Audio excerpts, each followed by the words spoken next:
Привет-привет! Меня зовут Людмила, и с вами Людмила Шпакова в потоке. Сегодня мы с вами сделаем разбор с таким названием: «Тот, о ком вы сейчас подумали». О чем же этот расклад, мои дорогие? Это расклад о мыслях и чувствах человека, который у вас вот прямо сейчас, как только вы включили этот расклад, появился в голове. То, о ком вы сейчас подумали. Мы с вами посмотрим первое, его сигнификацию. У нас будет 3 позиции. Сейчас выложу их перед вами. Пожалуйста, выбирайте. Так, наверное, нужно сделать, чтобы вы увидели все.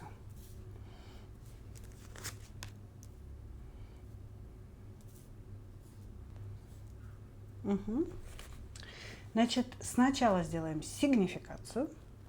И потом будем смотреть. Вот буквально в потоке сегодняшнего дня, в потоке сегодняшнего времени, что он думает о вас. Вот прямо сейчас, сегодня, плюс-минус какое-то время от момента, когда вы смотрите. Что он чувствует к вам, этот человек? Есть ли у него какое-то намерение действовать в вашу сторону? То есть вот так мы сегодня в потоке будем его смотреть. Прямо сегодняшний день, время, когда вы смотрите.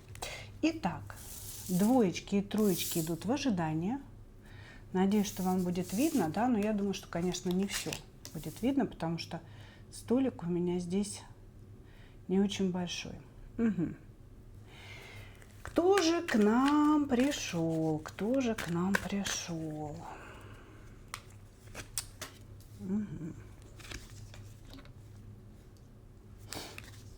Какой-то у нас пришел рыцарь незрелый, назовем его так. Незрелый рыцарь, вечный мальчик в вечном поиске. Человек потом, назовем его так. Значит, здесь мужчина, который может быть или очень-очень молодым, по возрасту, совсем юнец, 20, 25, 30 лет. Или это человек, который абсолютно не вырос, не созрел. Вот смотрите, пажовые энергии на него. Паж мечей, паж жезлов, паж пентаклей. И все эти пажовые энергии в его сигнификации. То есть человек, который, вы знаете, делает минимум из того, что он может сделать вообще в принципе по жизни, объясняя это или какими-то детскими травмами, которые у него почему-то повлияли на его жизнь, или какими-то, возможно, вот когда-то у него были достижения, а сейчас этого всего нет и незачем жить, нет никакого смысла жизни, вот. Но по большому счету то, что показывает здесь, этот человек, который живет черновик своей жизни, надеясь, что когда-то наступит ее чистовик, понимаете?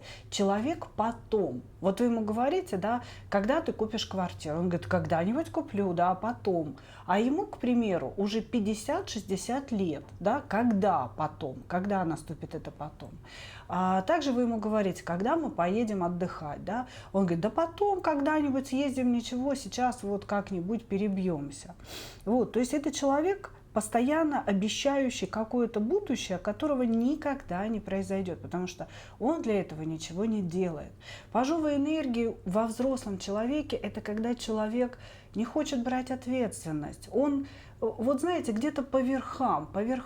Это, знаете, вот если пример из жизни бытовой привести, вы просите человека убраться в доме, и он берет, смахивает пыль, какой-то такой, знаете, даже не влажной тряпочкой, смахнул пыль, более-менее расставил вещи, в общем, как бы убрался, вот. А то, что нужно там попылесосить, помыть пол и так далее, он об этом даже не подумал. Вот здесь человек, который живет по верхам, ответственность берет по верхам, вот самый-самый минимум, чтобы создать какое-то впечатление, вот. И все время говорит о том, что жизнь начнется после, когда-нибудь.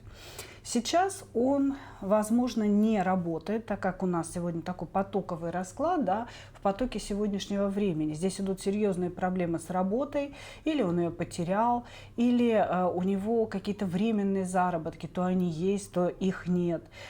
Человек сейчас в данный момент не общается со своей любимой женщиной, как он говорит, да, женщиной, которая является императрицей его сердца, он ее выбрал для звания жены, да, и почему-то сейчас он говорит, что у него с этой женщиной нет общения, потому что он ее разочаровал, у нее исчезли к нему чувства. Вот. Это вот то, что в сигнификации. Такая полная незрелость, поверхностность и переживания, они есть, да, из-за того, что какая-то женщина его воспринимает несерьезно. С женщиной закончились отношения. Ну и сейчас будем смотреть вас, да, и выясним, вы ли эта женщина, потому что сигнификация показывает в целом, да, то, что есть вокруг человека или внутри его личности. Хорошо, смотрим, да.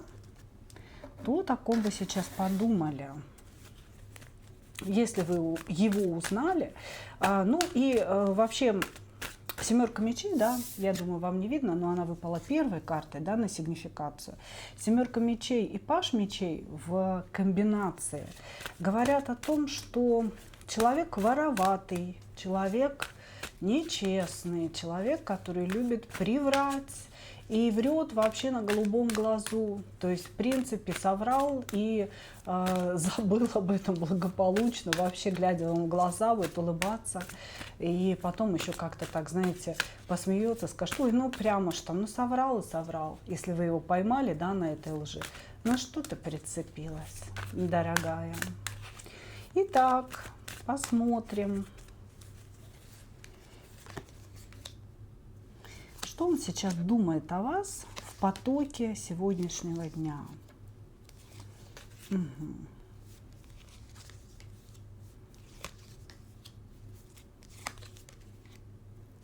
Угу. Ну, я бы сказала так, очень похоже, да, императрицу он не выдает, но очень похоже на то, что вы именно та женщина, с которой он сейчас разошелся, общения нет никакого, да, и он переживает о том, что она его не любит. Значит, что он думает о вас? О том, что вы его дьявол, о том, что вы его привязали к себе, причем или напрямую при помощи магии, если вы практик, и человек знает о том, что вы практик, он считает, что вы как-то специально его к себе привязали, специально сделали так, что он, собственно, о вас думает и мечтает, и не перестает думать, потому что это дьявол. А в этой колоде есть два варианта дьявола, да? Значит, первый – это когда мужчина привязывается, то здесь дьявол объединяет не двоих людей, а именно создает зависимость у одного. Или мужчина привязан к дьяволу, или женщина привязана к дьяволу. Так вот, здесь мужчина привязан. И в мыслях этого персонажа, да, есть осознание этого. Он как будто бы думает о том, что, блин, не слишком ли я от нее зависим, от этой дамочки. Вот, значит, для очень многих проиграется, что он прям думает, что вы его привязали, сделали на него приворот. Ну, это реально так. Вот, значит, для, ну, скажем так, узкой категории людей здесь имеется в виду некая магическая энергия, которой вы обладаете. То есть человек говорит, что я безумно зависим от этой женщины, потому что она обладает уникальной энергией. Невозможно не влюбиться, невозможно ее не хотеть.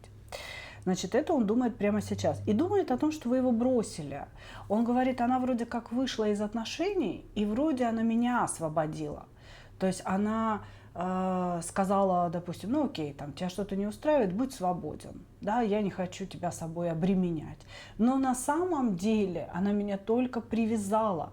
Она сказала или показала мне, что вроде бы освобождает меня от себя, но теперь я чувствую себя еще в большей клетке привязанности к этой женщине.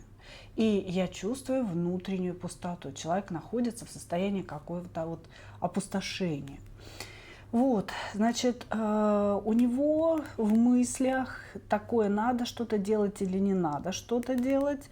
И это касается вас. Человек постоянно думает, нужно ли вам написать или не нужно этого делать. То есть как он будет выглядеть, получится ли у него донести до вас какие-то свои мысли, понимаете? То есть вот у него сейчас дилемма: писать, не писать, а что я буду говорить, а как говорить, а как вообще этот разговор завести, да, чтобы он пошел дальше, она меня не оборвала.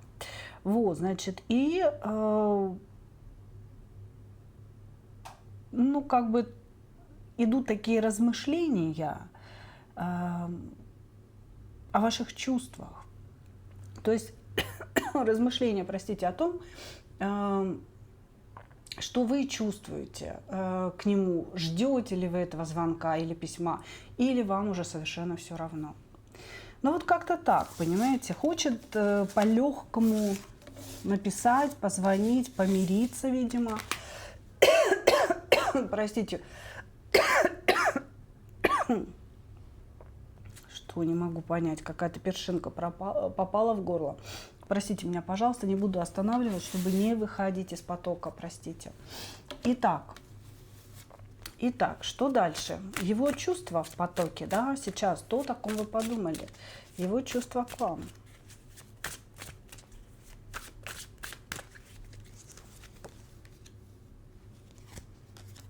Угу. Влюбленность, да, хочет сближения, хочет, чтобы вы его из какой-то френд-зоны вытащили. Он говорит, она из меня все время делает друга, но я нифига не друг никакой. Я на самом деле, в общем-то, ну, как бы такой половозрелый мужчина. А здесь вообще, вы понимаете, как сигнификация идет незрелость мужчины, так и в вашем восприятии его. То есть вы его воспринимаете вот ровно так, как нужно. Потому что он жалуется в своих чувствах. Он говорит, она видит во мне какого-то мальчишку, она видит во мне какого-то дурачка, она видит во мне какого-то незрелого юнца, да, и она меня все время отставляет вот в какую-то френд-зону, да, то есть мы с тобой друзья, я тебе там помогу, я тебе что-то там объясню, сделаю какую-то путевку в жизнь, но не более того. Но я-то испытываю к ней страсть, я испытываю к ней влюбленность. Я хочу, чтобы она меня воспринимала как настоящего мужчину в своей жизни.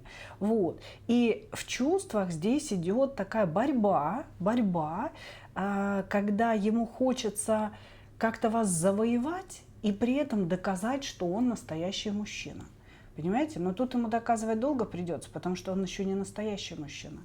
3 пажа на одну сигнификацию, ну, слушайте, ему сначала нужно хорошенько повзрослеть, да, понять, что вообще за такое отношение, да, и как женщиной себя вести. Вот, значит, здесь есть страсть, есть влюбленность, есть страдания по этому поводу, которые человек очень сильно скрывает, и скрывает за злостью, понимаете? Быть может, вы вообще с ним часто ругаетесь, или вы проявляете к нему какой-то интерес, и он вот буквально, знаете, сыплет какими-то злыми фразами в вашу сторону, какими-то уколами, постоянно что-то такое негативное говорит. Понимаете, то есть человек злится на самого себя, а выражать это может именно в вашу сторону. Потому что не получается занять положение настоящего мужчины в вашей голове, да, и в вашей жизни. Не получается стать для вас безусловно важным человеком. А для него это важно, да, и ему это очень сильно хочется. Этого очень сильно хочется. Короче говоря, страдает по вам, хочет сближения, хочет перевода себя из френд-зоны в зону любимого человека, хочет близости очень сильно, почему-то он говорит, что она невозможна. И чем больше он говорит вам гадости, чем больше он как-то на вас отвязывается в общении, да, становится резким, вы должны знать, тем больше этот человек, наоборот, хочет сблизиться. И вот эта вся злость, это злость на себя, на то, что нечего предложить, на то, что я не соответствую этой женщине. Ну вот такой у нас сегодня поток, мои дорогие, по первой позиции. Ждите появления человека. Он сейчас решает, да-да, нет-нет. И мы двигаемся дальше.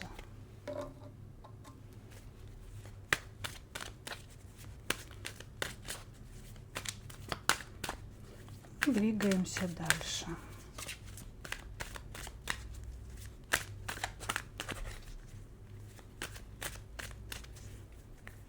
Двоечки. Двоечки. Кто пришел к нам, о ком вы подумали? Какой-то тайный человек в вашей жизни. Тайная любовь. А что такая тайная? Сейчас мы спросим. Ну, потому что у вас-то все в шоколаде. Вы в девятке пентаклей. Чика-пука. Все у вас. Ага. И тут внезапная любовь настигла.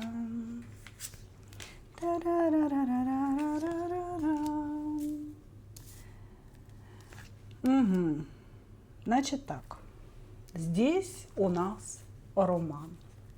Роман, возможно, на работе, а может быть, роман – это имя вашего возлюбленного. Значит, тайная любовь, вы, скорее всего, замужем. Вы в девятке пентаклей, у вас вообще в жизни все шикарно. Звезда, девятка пентаклей, солнце, королева кубков. Ощущение такое, что вы достигли какого-то уровня, какой-то ступенечки в своей жизни, когда у вас все хорошо, все разложено по полочкам. Есть денежки, есть любимый человек, постоянные стабильные отношения, да, есть работа хорошая и какое-то будущее. Да, то есть вы смотрите в будущее, не боясь. Вот, девяточка пентаклей. Женщина, которая создала свой сад благоденствия. И совершенно отдельный товарищ кубковый король. Да? Возможно, человек с вашей работы, человек, коллега ваш, да, или так или иначе связанный со словом работа. Да? Это может быть услуги, которые вы оказываете друг другу, какое-то другое взаимодействие. Кстати, может быть коллегой вашего мужа, да? То есть вот работа, где-то здесь порылось слово работа. Значит, вашего мужа конкретно не показывают, показывают, что вы женщина, которая имеет все. Может быть, вы и не замужем. Да? Просто здесь почему-то показан тайный роман, да, сокрытый от человеческих глаз. Поэтому всегда предполагается, да, что, собственно, присутствует где-то семейка. Да? Вот. Значит, и тут вот этот ваш кубковый король появляется вместе с вами. Вы чувствуете, что вы пара, вы кармические партнеры, страшный суд объединяет вас. И возникают вопросы, может быть, да, почему я не встретилась с ним раньше. И точно так же у него возникают вопросы, почему он не встретился с вами раньше. Это болезненная связь, потому что существуют ограничения, существуют невозможности, да, ваших отношений. Именно поэтому связь болезненная.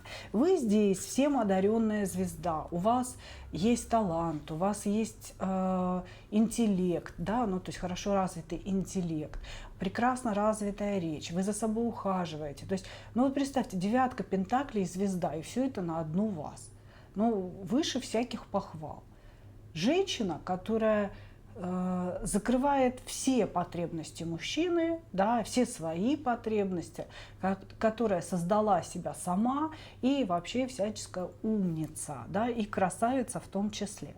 Ну а мужчина здесь, кубковый король, он как бы весь эмоциональный, идет в вашу сторону, пожалуйста, там, я буду тебя любить вечно, но По сути, если бы ваши отношения развивались с ним, да, то, может быть, вы не были бы вот в таком благоденствии, как сейчас.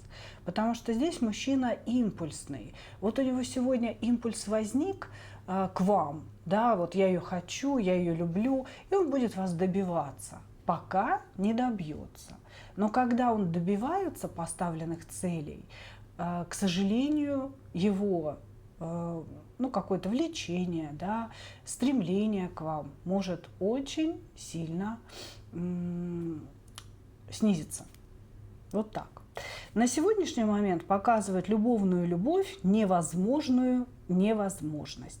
Тайные отношения, где вы любите друг друга, тянетесь друг к другу, но все это почему-то не разрешено для вас. Хорошо. Сейчас, кстати, можете прям друг друга заблокировать или перестать общаться там на какое-то время.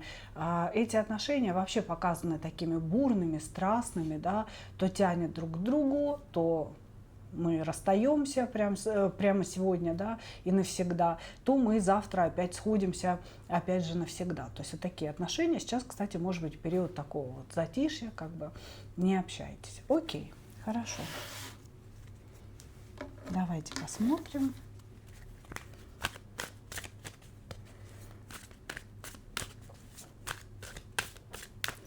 В потоке его мысли о вас. Его мысли о вас.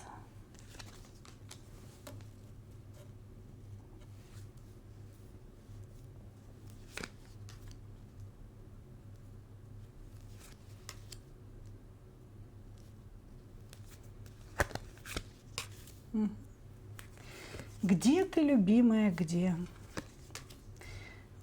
Где? Нет, не буду петь, что-то хрипотца возникла. Так, значит, смотрите, мысли про любовь. Мысли у него. Любимая моя, где же ты? Сидит он вас, выглядывает где-то, ну, видимо, правда, не общаетесь сейчас, как-то все обнулилось, может быть, вы стерли чат в Телеграме, да, как бы, и все. И он не может посмотреть, из-за чего возникла ссора, да, и напомнить себе. Короче говоря, думает о том, какая вы любимая. Он думает прямо о вас. Сейчас он думает о вас. Первой картой королева кубков. Вы. Все. То есть прямо сейчас он думает о вас. И это у него 24/7. Как заевшая пластиночка. Жужжит, жужжит в голове, да. Любимая моя, как я хочу нового начала, ведь мы с тобою сплетены в один кармический узел судьбы. Вот, сидит где-то вас выглядывает, но почему-то безрезультатно. Он вас выглядывает. По пятерочке пентаклей здесь человек в сложном финансовом положении, и почему-то это является препятствием, да, между вами.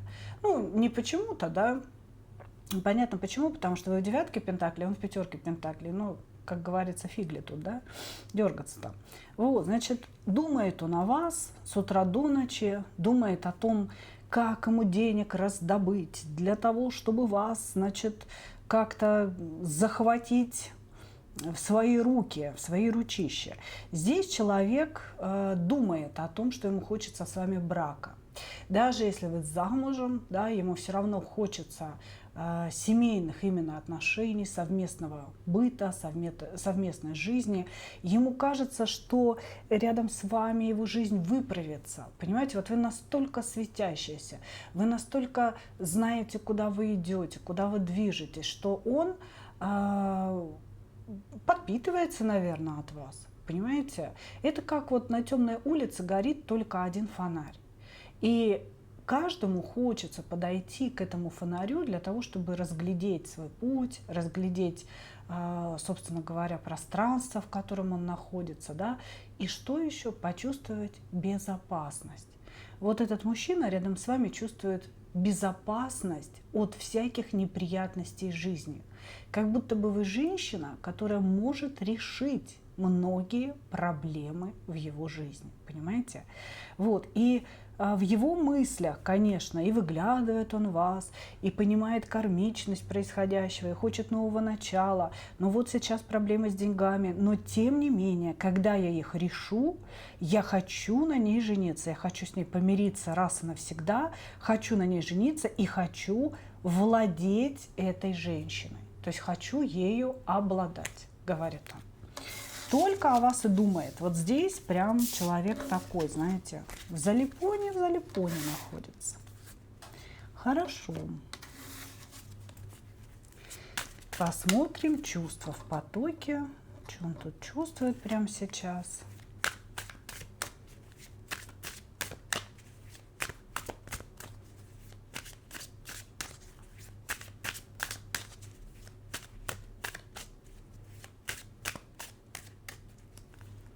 Что он чувствует прямо сейчас. Угу. Хочет перестать быть жертвой и сделать жертвой вас. Здесь какая-то такая мстя в человеке созрела за все плохое, что вы ему, значит, сделали. Угу. Угу. Угу. Скучает очень сильно. Следит за вами. Ну, смотрите, поток нам говорит, 2 карты слежки выдает и говорит о том, что человек прямо сейчас может находиться где-то в интернете, в поисках информации о вас, да, где вы там, что с вами, может быть, смотрит какие-то ваши фотографии, а может быть, если вы все-таки не стерли чаты, да, то есть читает ваши диалоги, или прямо сейчас вышел в какой-то мессенджер посмотреть, когда вы были в сети, да, это вот прям болезнь у очень многих людей посмотреть, а вот когда человек был в сети, ну зачем тебе смотреть, да, ну, Господи, был и был, ну, может проверить, живы ли вы или нет.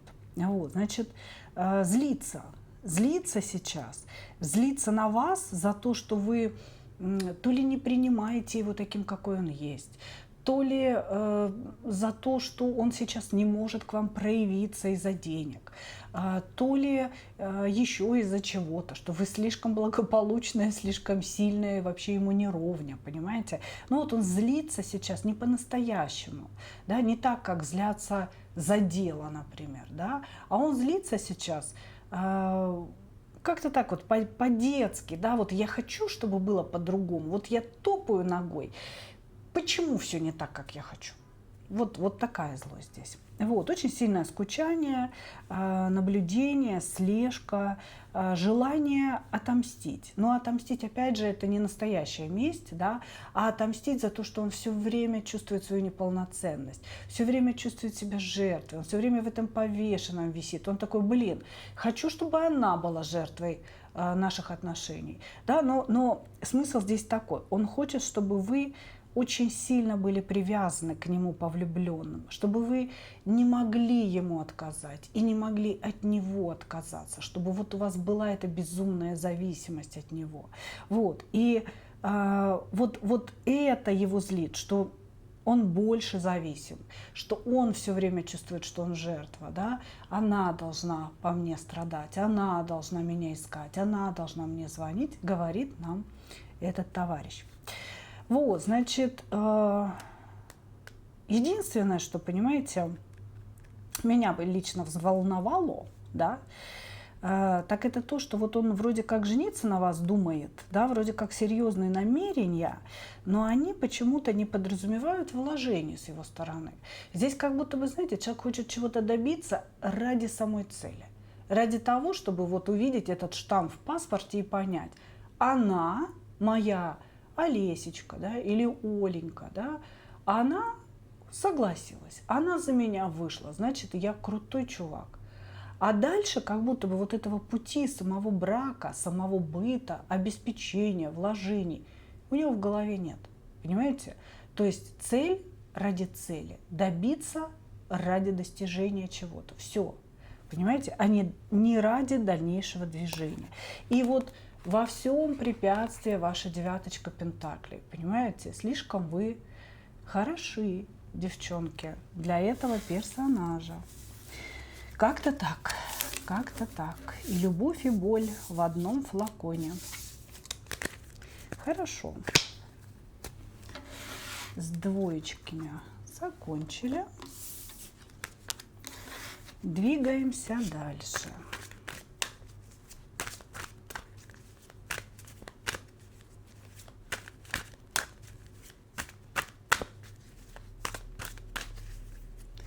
Троечки. Кто к нам пришел? Перевернутый шут-дурак. Хочу быть мудрым, но не получается. Душа молодая у молодого человека. Такая, знаете, легкомысленная душа очень. Она за все хватается, все. Он хочет все и сразу, и быстро. И ему очень быстро все надоедает. То есть этому человеку очень быстро. Он, кстати, может менять работу. Вот просто, знаете, сегодня он автомеханик, а завтра он продавец в супермаркете, а потом он айтишник. Значит, а через неделю он уже тренер в бассейне, например, да. То есть здесь человек, которому очень... При этом, понимаете, это не потому, что его выгоняют, а потому, что ему самому это все надоедает. Он теряет интерес, очень быстро теряет ко всему интерес. Значит, ну, женщин здесь две. У него одна из которых, скорее всего, жена. Одна из которых жена, а вторая, собственно, вы. Человек считает себя в своем собственном браке, как в клетке, связанным по рукам и ногам. И у него существует идея фикс освободиться вот из этой клетки, да, то есть он хочет выйти из нее. Но знаете, интересная история, выйти не выходя. То есть он не собирается разводиться, он не собирается жениться на другой женщине, на вас, например, да. Он как будто бы хочет разрешения от своей жены на свободную жизнь. То есть, ну, если бы он с ней сел за стол переговоров и сказал: дорогая моя, я хочу себе официальную любовницу, или давай мы с тобой оба будем вести свободные сексуальные отношения и при этом встречаться дома, да, садиться вместе за стол, ужинать, ложиться в постель, но тем не менее сексуальная жизнь у нас у каждого будет своя, да, разрешенная как будто бы. Вот так он хочет выйти из клетки. То есть выйти из клетки в его исполнении, это значит не развестись, а остаться в этом браке, но совершенно свободно иметь другие отношения. Вот. И он не против, чтобы его жена тоже имела другие отношения. Значит, что еще можно сказать об этом человеке? Он очень горделивый, очень нацелен на себя. Это человек-эгоист, который считает себя очень сексуально привлекательным, считает себя хорошим любовником и считает себя человеком очень искушенным. У него было много женщин в его жизни, и ему кажется, что он познал искусство любви. И ему есть что предложить женщине, да, что любая женщина будет рядом с ним пищать от восторга. Вот так он о себе думает, и так он себя, собственно, и позиционирует. Вот. На самом же деле здесь все как будто бы, простите, должно быть для него. Понимаете, любое общение с женщиной, оно должно быть для него. Вот он все: люби меня, говори комплименты мне, восхищайся мною, замечай какие-то мои достижения, да? Спрашивай меня о моих проблемах, входи в мое положение. Понимаете, здесь абсолютно нет никаких других людей, да? То есть он не собирается входить, например, в положение своей жены, если он ей предложит подобное взаимодействие, или в ваше положение, да, если он вам предложит официально находиться в позиции третьей женщины, да, то есть как-то вот он об этом не подумал, понимаете? Для него важен он сам с его жезлом, прям жезл здесь основной смысл, наверное, так можно сказать, жизни этого человека. Хорошо, сейчас посмотрим в потоке его мысли о вас, его чувства к вам.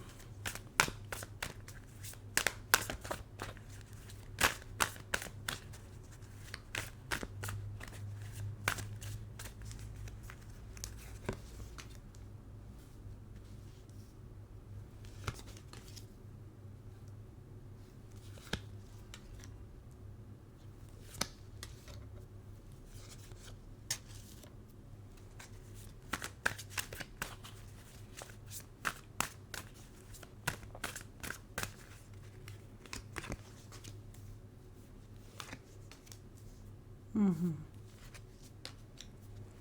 Победитель, который всех победил.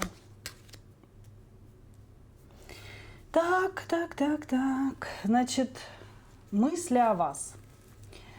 Приходится себя сдерживать, он говорит. В ее сторону приходится себя сдерживать. И это очень неприятно, потому что он говорит, время идет и ничего не меняется. Я бы очень хотела, чтобы все очень быстро между нами поменялось, чтобы она стала, значит, послушной жезловой королевой, я бы так сказала. Здесь, понимаете, ощущение такое, что человек очень хочет с вами замутить любовь, но замутить любовь не особенно получается. Он хочет секса, он хочет близости, он хочет таких вот, знаете, полномасштабных любовных отношений, где, опять же, во главу угла будет ставиться только его персона. Понимаете? То есть он хочет вас для того, чтобы самому кайфовать во всех аспектах. В сексе, в разговоре, в общении, да, в любви, чтобы вот чувствовать потоки энергии с вашей стороны, потоки вашей любви. Но у него не выходит, вы сопротивляетесь. Он говорит, эта женщина очень много выпендривается. Она очень высокого мнения о себе, она жезловая королева, он здесь жезловый король, а вы жезловая королева. Он видит в вас свою пару, безусловно. Именно, понимаете, потому что вы тоже в какой-то степени эгоистка. Он это видит, что вы живете для себя. Плевать вы хотели там на какие-то его потребности, да, у вас есть собственные потребности. Вы всего достигаете, вы идете вперед, вы ни у кого ничего не просите. И он, по сути, такой же человек, да, но он хочет, чтобы вы стали послушной жезловой королевой, чтобы вы вот для всего мира остались вот такой, какая вы есть, а для него, любимого, да, вот прям распластались и растеклись водицей, да, живой водицей для него. Безумное стремление к вам, ужасная какая-то зацикленность на сексуальных мыслях и на том, что он не может вас получить. То ли он вообще с вами не имел сексуальных отношений, то ли в данный момент какое-то отдаление происходит, и он соскучился очень сильно. У него прям фиксация. Но не вообще фиксация на его жезле, да, и фиксация сейчас на мыслях, не на фантазиях у вас, да, какого-то определенного толка, а именно на мыслях «я не могу сейчас с ней это делать», да, «я очень хочу ее, но я не могу вот прямо сейчас ее взять и получить». А хочется, и от этого больно, от этого я злюсь. Сейчас я злюсь, все будут вокруг меня получать. Здесь человек, кстати, может быть даже каким-то начальником, потому что он имеет под собой людей, на которых он может наорать в случае чего, да, там устроить какие-то неприятности. А может быть, он имеет в виду свою жену, что сейчас вот он злится на то, что не может получить вас, а трендюлей будет получать она. То есть придет, будет придираться, там с работы придет, да, будет придираться за то, что она не так приготовила, не так улыбнулась, не в той одежде пошла и так далее. Что-то такое здесь может происходить. Так, хорошо.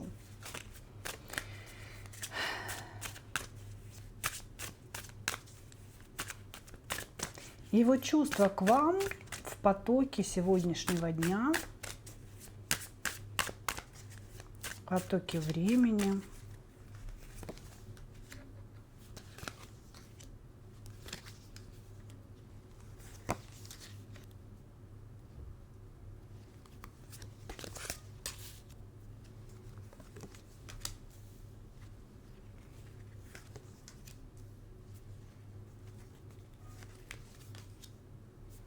Угу.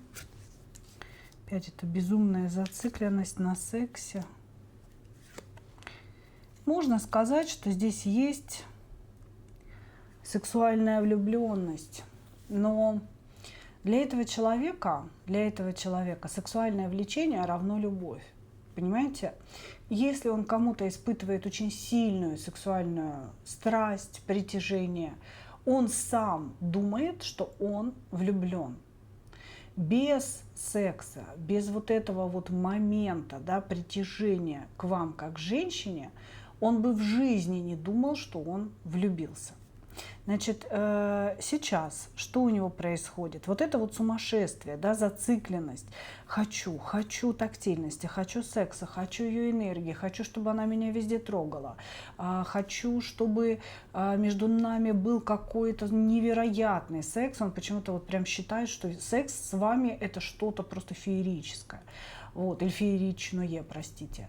Значит, и он очень сильно этого хочет, и ему прям плохо. Понимаете, здесь идет фиксация на сексе. Плохо от того, что прямо сейчас не могу получить. Вот я бы сказала, что у него сейчас физиологически все находится в активном режиме, да, и поэтому ему тяжело это пережить, да, то есть физиологически нужен сброс сексуальной энергии, потому что сейчас вот прям очень сильная концентрация на этом. Потом, значит, он говорит о том, что вы его мечта, что это против правил, но он привык нарушать правила и хочет нарушить какие-то правила. В общем, женщина, иди сюда и будь со мной. И вообще, как бы других разговоров здесь быть не должно, говорит он. Значит, он очень хочет познать вас в любви, в сексе. Он хочет вас разглядывать, он хочет вообще как бы запах этот ваш впитывать в себя. То есть здесь прям все, даже, ну вот смотрите, Монара, конечно, Монарой, да, понятно, что это эротическая колода, но тем не менее она не всегда ведь про секс, да, а здесь вот прям все про секс, здесь все про вот эти ощущения. Вот, значит, может написать вам человек, потому что думает о том, что он может написать, как написать. Он хочет вам сообщить о своих желаниях, он хочет вам сообщить о том, что ему вот как-то это все очень нужно от вас. Вот, может попросить вас какие-то нюцы прислать, еще что-то такое, да, потому что у него прям все это через край сейчас происходит. Вот, опять же, он хочет, чтобы, ну вот смотрите, однозначно здесь есть треугольник или четырехугольник. И здесь человек хочет разрешенной измены конкретно с вами. То есть он хочет, чтобы как будто бы не было треугольника, а буквально он своей жене сказал: я пошел к своей Светочке, да, я пошел к своей Оксаночке. Пока, дорогая. И она ему так в лобик чмокнула: все, благословляю. Понимаете? И он спокойно пошел. То есть он как бы понимает, что или вы оба не свободны, или только он не свободен, что в этом есть какие-то ограничения. Но он хочет их снять официальным путем, не разводясь, а вот так вот. Иди, дорогой. Вот, значит, вот это все у него есть в чувствах к вам. Очень сильно тянет, хочет быть с вами, ну вот на каких-то таких очень двусмысленных основаниях. Понимаете? На очень двусмысленных основаниях. И влюбленность есть, но все это зависит от силы сексуального притяжения. Если у него произойдет разочарование в вас, как в женщине, я имею в виду в сексе, да, такое может быть, потому что все мы разные, и может быть у вас какие-то одни предпочтения, а у него другие. Может быть, он любит поиграть в какие-то ролевые садомазо игры, вот, а вы, например, не любите и не принимаете этого. Вот если у него произойдет разочарование вот в этом сексуальном вопросе, да, что вот вы не совместились как-то, он думал, что вы совместимы, а вы не совместились, вот тогда у него тут же в один момент закончится его влюбленность. Это не любовь, это сексуальная эротическая влюбленность. У него это вот со знаком равно происходит. Ну что, мои дорогие, такой вот получился у нас сегодня расклад. Благодарю вас за ваше внимание.